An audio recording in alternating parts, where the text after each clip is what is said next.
Bienvenue sur notre chaîne. Aujourd'hui, nous plongeons dans la vie fascinante de l'une des figures les plus emblématiques de l'histoire, Napoléon Bonaparte. Né dans un monde à l'aube de la Révolution, Napoléon est passé d'origine modeste à la conquête d'une grande partie de l'Europe, laissant une marque indélébile sur le tissu même de la civilisation occidentale. Rejoignez-nous, alors que nous découvrons 20 faits intrigants sur cet empereur énigmatique, un homme dont l'ambition et l'héritage continuent de fasciner et d'inspirer des siècles plus tard.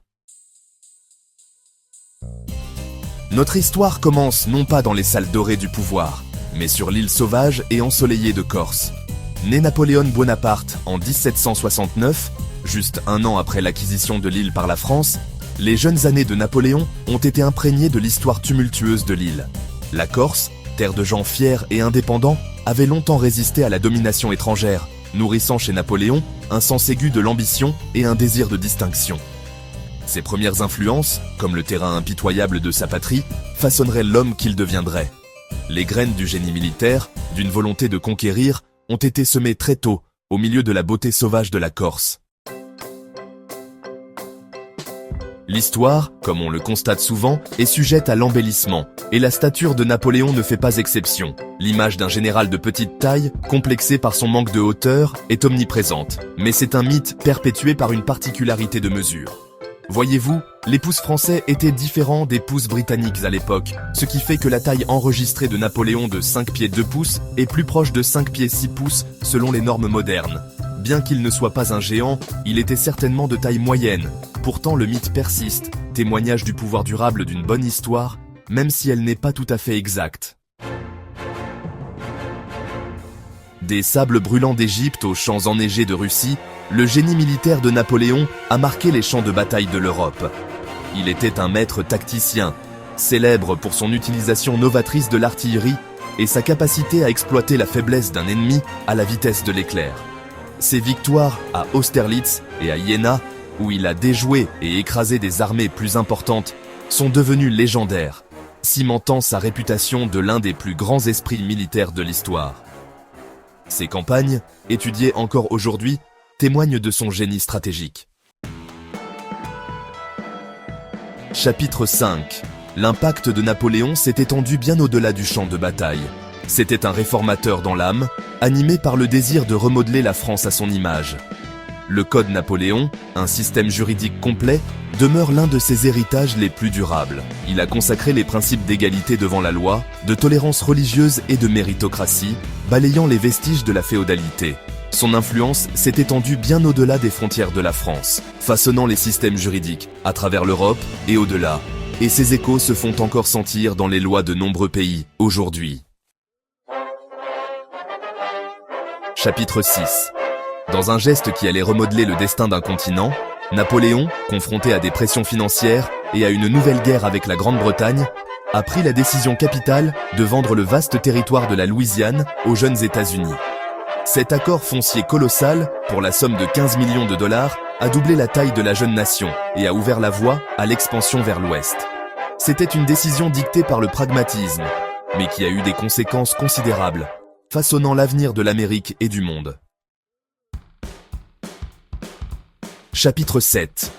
Même pour une figure aussi dominante que Napoléon, le destin, semblait-il, avait d'autres plans. Son règne, marqué par un tel triomphe, connaîtrait aussi l'amertume de la défaite et de l'exil. 2 fois, il fut chassé du sommet du pouvoir, d'abord vers l'île d'Elbe, un minuscule point dans la Méditerranée, puis vers l'île isolée et balayée par les vents de Sainte-Hélène dans l'Atlantique Sud. Ces exils, contrastant fortement avec l'opulence de son règne, offrent un aperçu de l'homme derrière la légende, dépouillé de son pouvoir et forcé de se confronter à sa propre mortalité. L'histoire est pleine de rebondissements inattendus, et l'histoire de Napoléon prend une tournure dramatique avec son évasion de l'île d'Elbe. Débarquant sur les côtes françaises avec une poignée de fidèles, il a déclenché une vague de soutien populaire qui l'a ramené à Paris et lui a rendu le pouvoir. Ce retour remarquable, connu sous le nom des 100 jours, témoignait de son charisme durable et de la profonde loyauté qu'il inspirait. Ce fut une résurgence brève mais glorieuse, un dernier acte de défiance contre les forces liguées contre lui. Chapitre 9. La relation de Napoléon avec l'Église catholique était à la fois pragmatique et stratégiquement brillante. Il a reconnu l'influence de l'Église et a cherché à l'exploiter, non à la détruire. Le Concordat de 1801, un accord historique, a réparé la rupture causée par la Révolution française, rétablissant les liens entre la France et la papauté. Bien que cela ait apaisé beaucoup de monde, Napoléon, toujours pragmatique, a maintenu un contrôle ferme sur les affaires religieuses, utilisant l'Église pour renforcer sa propre autorité et sa légitimité. Au-delà de ses exploits militaires et politiques, Napoléon possédait un intellect vif et une profonde appréciation pour les arts et les sciences. Il se voyait comme un souverain éclairé, un mécène du progrès. Il a créé des institutions d'apprentissage, commandé de grands projets architecturaux et soutenu le travail d'artistes, d'écrivains et de scientifiques. L'Arc de Triomphe et le musée du Louvre, tels que nous les connaissons aujourd'hui, sont des témoignages durables de sa vision et de son désir de laisser un héritage culturel durable. Même les stratèges les plus brillants peuvent se tromper, et l'invasion de la Russie par Napoléon en 1812 s'est avérée être sa perte.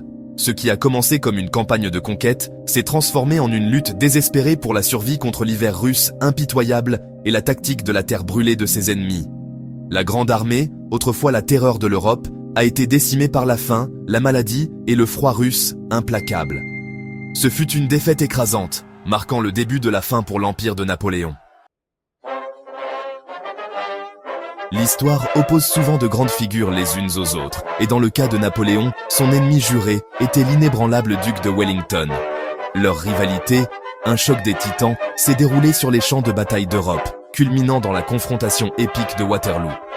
Wellington, maître de la guerre défensive, a patiemment épuisé les forces de Napoléon, lui infligeant une défaite écrasante qui a mis fin au règne de l'empereur français et a changé le cours de l'histoire européenne. La vie personnelle de Napoléon était aussi dramatique et complexe que sa personnalité publique. Son premier mariage avec Joséphine de Beauharnais, une femme de grand charme et de grâce sociale, fut une liaison passionnée, mais qui se termina finalement par un divorce en raison de son incapacité à produire un héritier. Son deuxième mariage, avec Marie-Louise, une archiduchesse autrichienne, était une union plus stratégique, destinée à assurer sa dynastie. À travers tout cela, la vie personnelle de Napoléon était un mélange d'amour, de pertes et de manœuvres politiques. Aujourd'hui encore, l'image de Napoléon est immédiatement reconnaissable, en grande partie grâce à son bicorne distinctif. Plus qu'une simple déclaration de mode, ce chapeau, porté de côté plutôt que pointé vers l'avant, est devenu un emblème de son autorité et de sa rupture avec la tradition. Cela le distinguait, le marquant comme un homme du peuple, un homme d'action. Le bicorne, désormais symbole iconique, incarne l'esprit du règne de Napoléon, audacieux, non conventionnel et inoubliable. Chapitre 16. Un héritage gravé en Europe. L'impact de Napoléon sur l'Europe s'est étendu bien au-delà de sa vie. Ses conquêtes ont redessiné la carte du continent, répandant les idéaux de la Révolution française et déclenchant des mouvements nationalistes.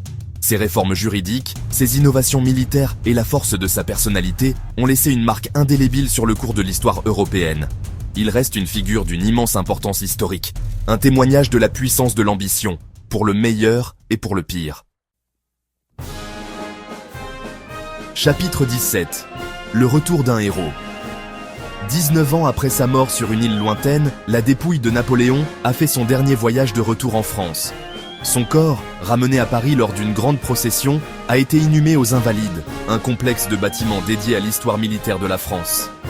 Ce rapatriement, un événement national, a démontré la fascination durable pour Napoléon et sa transformation aux yeux de beaucoup, de méchants à héros. La vie de Napoléon, une tapisserie de triomphes et de tragédies, a captivé les artistes, les écrivains et les compositeurs pendant des siècles. Des grands tableaux historiques, aux romans et opéras épiques, son histoire a été racontée et répétée, assurant sa place dans l'imaginaire collectif. La symphonie héroïque de Beethoven, Guerre et paix de Tolstoï et d'innombrables autres œuvres d'art témoignent de son influence durable sur le monde de la culture. Le nom Bonaparte, à jamais lié à Napoléon, a continué à résonner dans la politique européenne longtemps après sa mort. Ses frères et sœurs et leurs descendants ont occupé des postes de pouvoir, se mariant dans des familles royales et façonnant le destin des nations. Cet héritage durable témoigne de l'ambition de la famille et de sa capacité à naviguer dans le monde complexe de la dynamique du pouvoir européen. Napoléon Bonaparte, le garçon de Corse qui a conquis une grande partie de l'Europe, reste une figure d'une fascination sans fin. Son nom est devenu synonyme d'ambition, de leadership et des complexités du pouvoir. C'était un homme de contradictions, un brillant stratège militaire, un conquérant impitoyable, un réformateur juridique et un mécène des arts. Qu'on l'aime ou qu'on le déteste, son impact sur le cours de l'histoire est indéniable. Son héritage, comme sa vie, est complexe et à multiples facettes.